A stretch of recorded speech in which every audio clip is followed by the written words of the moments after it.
Okay. Welcome, everybody. My name is Jim Close. I'm Secretary General of TEPSA. There are a few other former Secretary Generals in this room. I'll come to that later. I welcome you to this special event, which is centered around 3 anniversaries. The first one is the 50 years of the European Council, which was created, or I should say, it created itself in December 1974. We are having 2 eminent statesmen who are going to join us a bit later. They can give you first-hand account of what happens in the European Council. The second anniversary is the 20th anniversary of the Big Bang enlargement in 2004, which in many ways was a geopolitical game changer. We have an outstanding panel, some of them are already sitting there, who are going to talk about the present-day challenges of enlargement, because we've entered yet another era with the opening of the perspective of membership for Ukraine and a few others. But before we get to this, if you allow me, I want to talk a bit about TEPSA, the Trans-European Policy Studies Association, because it is also our 50th anniversary this year. And I therefore invited 2 speakers to make a few remarks about this. I'll come to them in a second, but one of my predecessors, Graham Avery, was supposed to come, and he couldn't because of illness, so he asked me to read a short message. Graham Avery, former Secretary General, he says, "Dear friends, I regret that because of health problems I cannot be with you today. But I join you in celebrating the 50 years of TEPSA's work. I had the honor to meet Jacques Van Damme, Robert Toulemont, and John Pinder, who were founding fathers of TEPSA. I had the privilege to work with many colleagues in TEPSA. Some of them are here today, including Wolfgang Wessels, who was chair of TEPSA, and Jaap de Zwaan, who succeeded me as Secretary General. He succeeded him and preceded me, actually. When I was appointed Secretary General in 2006, TEPSA faced serious problems, including financial ones. There was a problem of recruitment of personnel, and at one time I had to manage TEPSA with no one in the Secretariat. There was a structural problem of membership, because although the EU was in the process of enlarging to 27 states, TEPSA consisted of National Institute of 23 member states only and 1 candidate country. I'm glad to say that we surmounted these problems. We increased our incomes through contracts not only with the European Commission but also with the Parliament. We enlarged our membership progressively. Today, TEPSA has 49 institutes across Europe in all EU countries and almost all candidate countries. And we have a secretariat run by Miriam Proteinashvili, which is today composed of 7 members plus 2 stagiaires, so we have become almost a small enterprise. The strength of TEPSA is its bottom-up approach and its Europe-wide network, assisted by light structure in Brussels. It is well placed to make a unique contribution to the European project, whose extent and diversity are set to increase with further expansion. Despite the challenges that enlargement poses, I believe that the Union must plan to welcome its European neighbours as members. For me personally, it was tragic that my native country, writes Graham Avery, the United Kingdom, decided to leave the Union. But public opinion is beginning to regret that era, and one day I hope we will rejoin our European friends in the noble task of securing peace and prosperity for the continent and playing an effective role in the world." That was Graham Avery's message, and I thank him for it.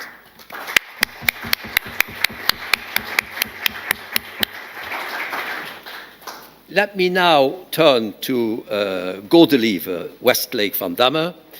She's not only a renowned artist, but she is also the daughter of Professor Jacques Van Damme, who sadly passed away a few years ago. She will talk to you in a very personal way about her father's involvement in and passion for TEPSA. Godelieve, the floor is yours. Thank you very much, Jim. ladies and gentlemen, excellencies. I'll be very brief because I'm surrounded by personalities which are much more qualified than I am to pick up in the past, in TEPSA past, what is needed for TEPSA's future. What I can do, however, is to give a brief insight of my father's personality and to underline how this personality might have shaped TEPSA years and the organization of put the organization on the political agenda. My father was an idealist. He came from the generation of the war. He was 23 when the war finished. He was pragmatist. He was a federalist. He was a man of contact and a tremendous organizer. He loved ideas. There was never anything better than a good debate, a good exchange of view, vivid, even better, arguments, but more in the sense of une dispute philosophique ou du bon usage de la dispute. Nothing like that. Through this personality, what I want to underline is that it was a permanent articulation in his mind, in his personality, about ideas and practice, about concept and pragmatism. And we will see how this articulation has always been at work in his political choice, in his professional life, and even in his activities as a TEPSA chairman. In 1974, the year following the accession of the new member to the European Union, my father decided to leave the institution, the Commission, where he had played an important role in establishing the European competition policies for a good 12 or 13 years, I think. And he opted for early retirement. He was 51 at the time, and accepted, together with other civil servants, the Commission very comfortable condition for early pension at that moment. This is certainly a very one of the best decisions he took in the top 10 decisions of his life, I think. He opted for freedom and for giving way to his political passion. And first, with this new availability, he decided to reinforce his academic commitments. He had already been a professor at the KUL Leuven since 1961, and he decided to develop his academic activities in France, basically, in Lille, in Nancy, and in Lille, Nancy, and Nice, I think, and occasionally elsewhere.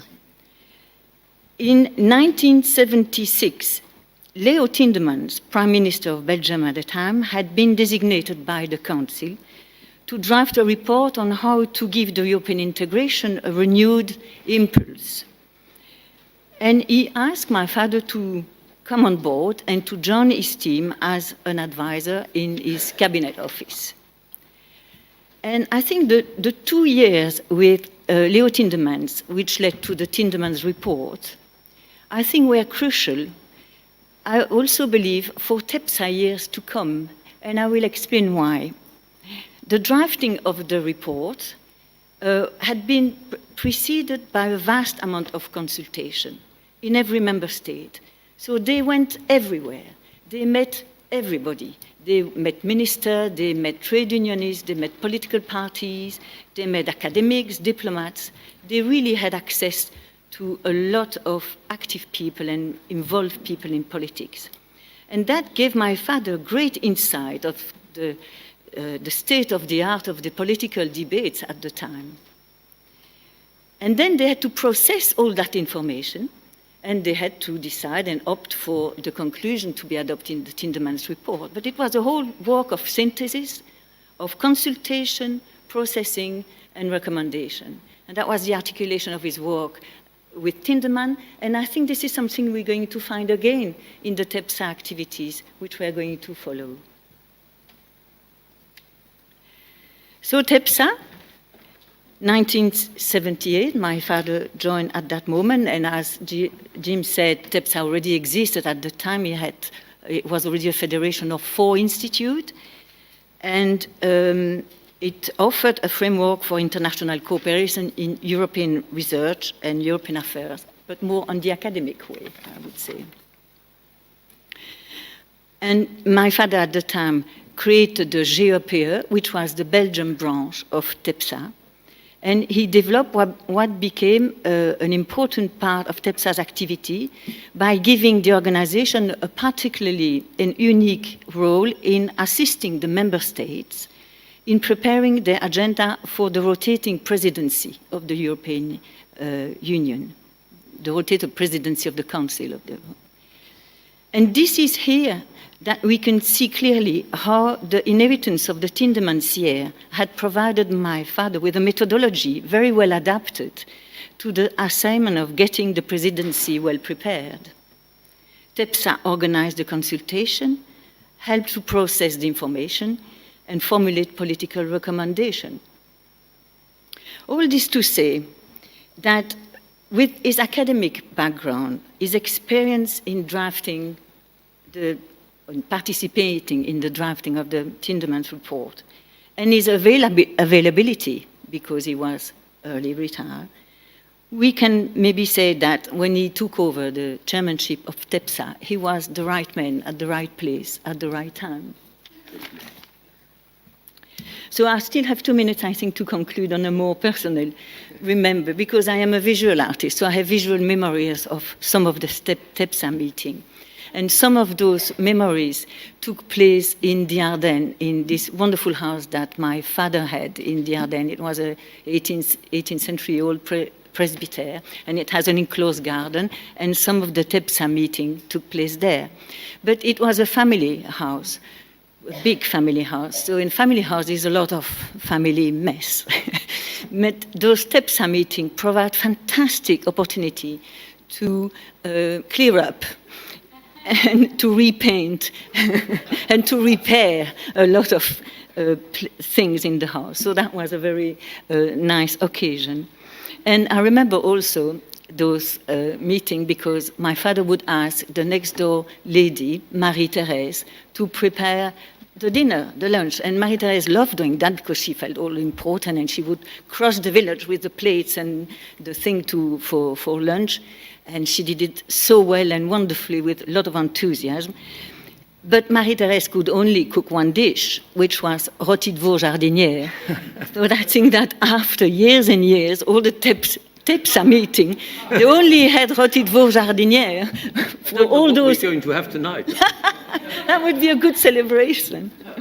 Anyway, I just wanted to conclude on those visual images of those meetings I have in the Ardennes, because they were the John Payne, they were there, you were there, Andrew, you were there too.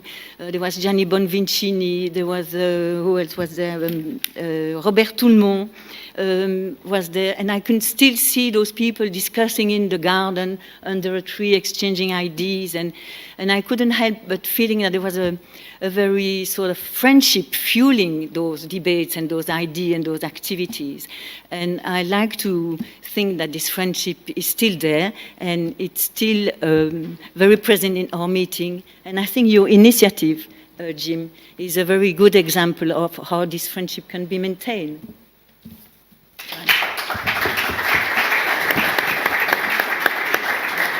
Thank you very much, Godelieve, for this very personal account. It's important to notice that we're not just a cold academic network, but we are a living human being. I now turn to Professor Dr. Wolfgang Wessels from the University of Cologne, former chairman of the TEPSA board, and who has been around for a long time and who is still a very, very active contributor to our work. He, together with Jacques, actually came to recruit me as a Secretary General. So did we tell everything? If you have complaints, you talk to this guy. So Wolfgang, the floor is yours. I forgot to say that he's also an eminent expert on the European Council. Rompuy has arrived. So please, but you talk about TEPSA. I talk about TEPSA, but if I see the President of the European Council, let's say my information about the European Council is limited. But I learn from you and I learn from others, especially from you too. What a pleasure to see all of you in this room, in this building. because you forgot to mention that this was also Jacques' discovery to go to this place, because we had some rather poor offices before, and now we got, it's not luxury, I would say, but let's say it fits exactly what we are, to be here and to be in the center of an academic wording. So I'm very happy. I see some of the veterans. I call myself also a veteran of this now, as Jacques, and I mentioned 2 or 3 others, you mentioned them also, who were co-founding fathers. And I see a lot of people who are, let's say, during the years when I was chairman of the board, were actively involved and continue to be involved. And this is, at the end, I will say that I'm very proud and very that things work without me. So let's say, I think that's, let's say, something which seems that we have really installed something which goes beyond human beings. They are important, we all know that, but it's very important that they continue to work after your own engagement has been finished, more or less. That's one starting point. The other starting point is the European Council after 50 years, TEPSA after 50 years. What kind of success stories do we have? About the European Council, we will get later on. About TEPSA, just 2 or 3 short notice. One was mentioned already. We started with 4, and now we are 49, more than even the Council of Europe has, because we have sometimes 2 members from countries. So that's one. Another one, which I think, and you mentioned it very clearly, and this was, I think, really Jacques' point, was the pre-presidential conferences. I come to this also a little bit later. And the third part, I think, of success is that TEPSA is now involved in many more activities than just pre-presidential conferences, as important as they are and as time-consuming as they are.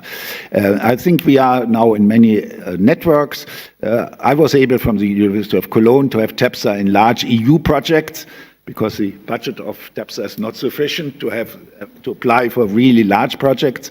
So we had a very good mixture and working together on many projects. Let's say from Cologne, it was very good to have this European network to tell everybody we are not just working the 3 or 4 who applied, but we're working beyond that. And so I think TEPSA had in this very successful way. I come to this 1 or 2 later on a little bit. I was asked to also be personal, and I, let's say, have 3 meetings in mind, which, let's say, I think coined very much of difference. The first one was in '73. Andrew, you might remember that. I was just passing my MA examination, or after my MA examination, I even skipped the celebration of that, because there was a large conference in London by the CBI, Conference of British Industries, about the accession of the United Kingdom. So that was a very important part, also in terms of style, because, let's say, coming from a German academic background, you always had a high respect to professors, even if they deserved it or not. That's another issue.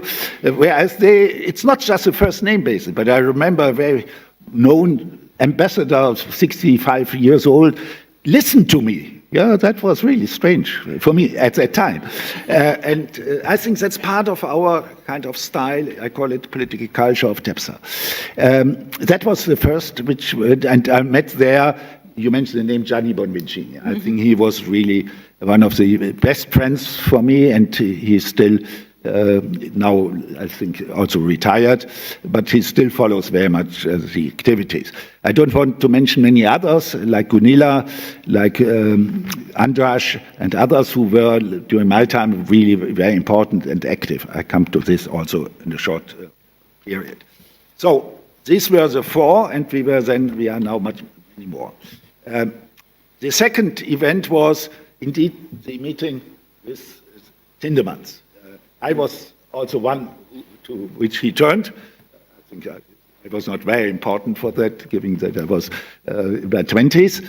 But I think this was highly interesting and opens a way which has become very common to us now, that we are in the process of, let's say, analyzing and assessing process and advice for action.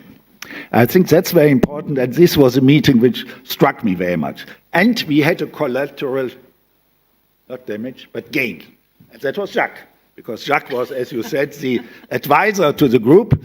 And he told us, at least, that we were the most interesting group to where Tindemans talked to. I hope. I mean, I remember that he said that. So okay, and so he took up then this Belgian group and became then more or less by nature that he's in Brussels that they engaged the first chairperson, president, however we called it, of TEPSA, and for a long time he really led the way forward in our kind of activities. The third one was the first PPC which we had. And now I ask my students, because I see some of my students, when was the first meeting of the European Council and where?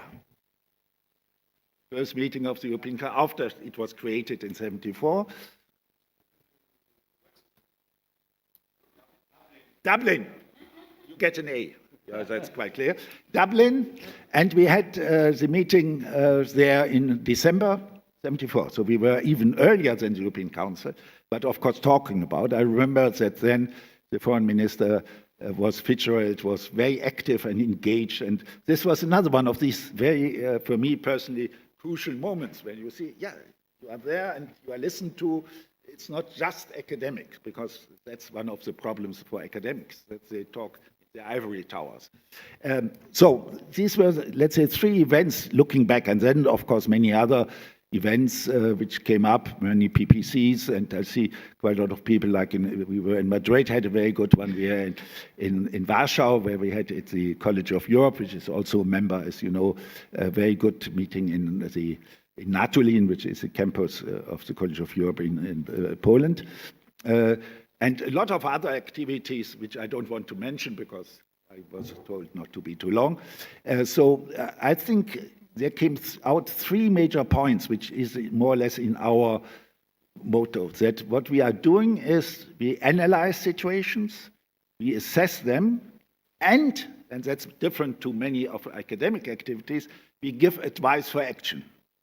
And I think that's a very important part of what, let's say, we as TEPSA have developed as our kind of way of to work, of our kind of motto, if you want, of a vocation perhaps, to go forwards.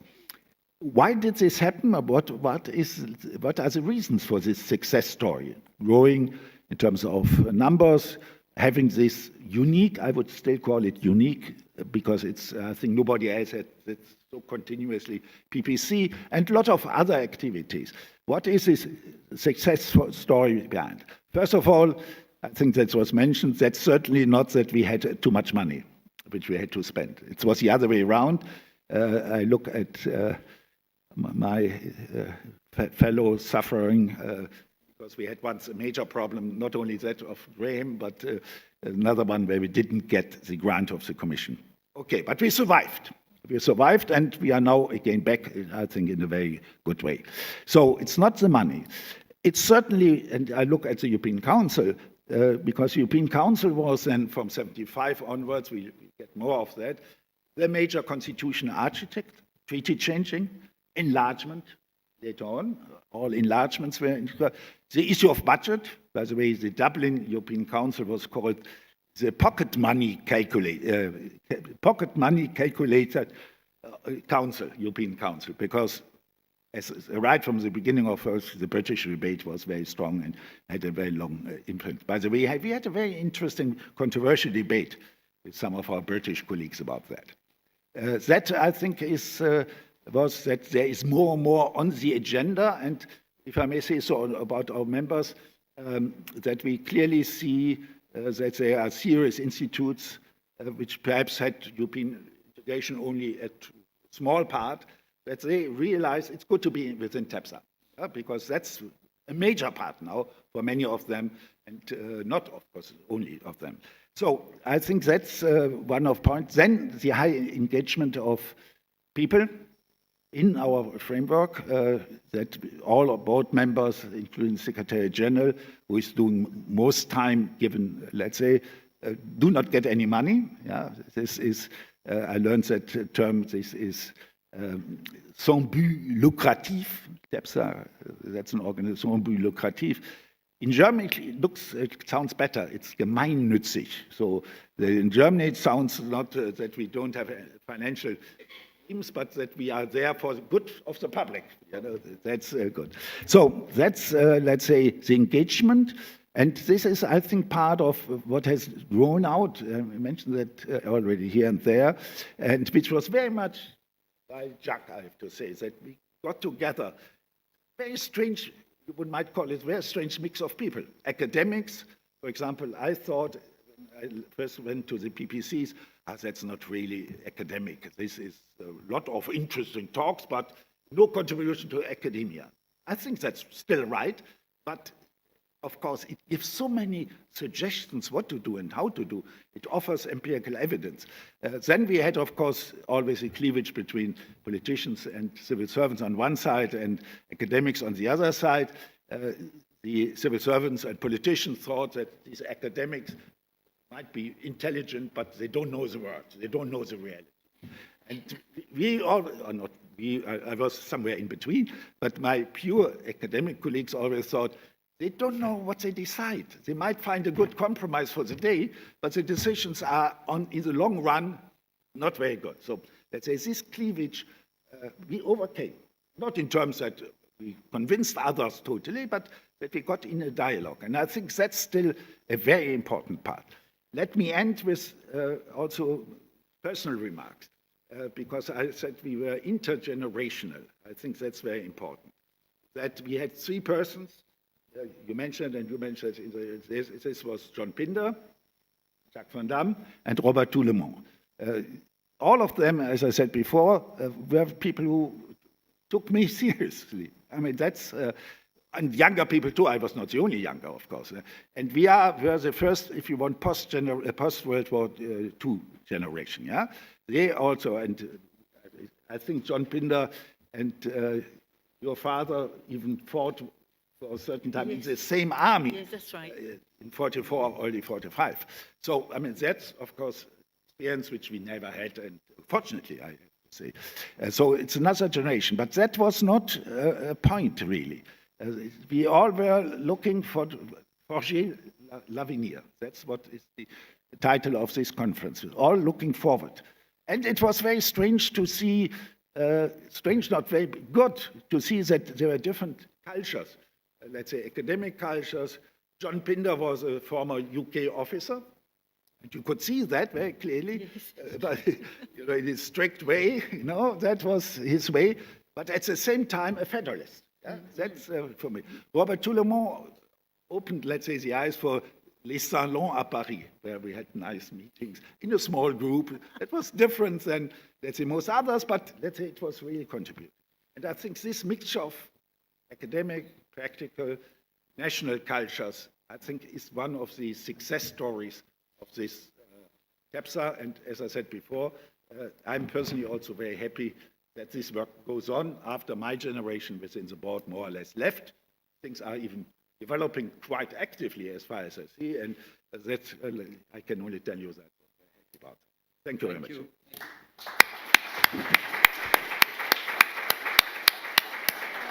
Thank you very much, Wolfgang. What you said about the union reminds me of someone who once said, the union is something which is not supposed to work in theory, but it works in practice. Now, with this, we conclude this part. I really warmly thank you for those very personal words, but also the words which set into context what we are trying to do. And so thank you very much indeed. And we will now move after a 1-minute break. So stay in the room. We will move towards our first panel on the European Council, which Wolfgang mentioned several times. Thank you very much indeed.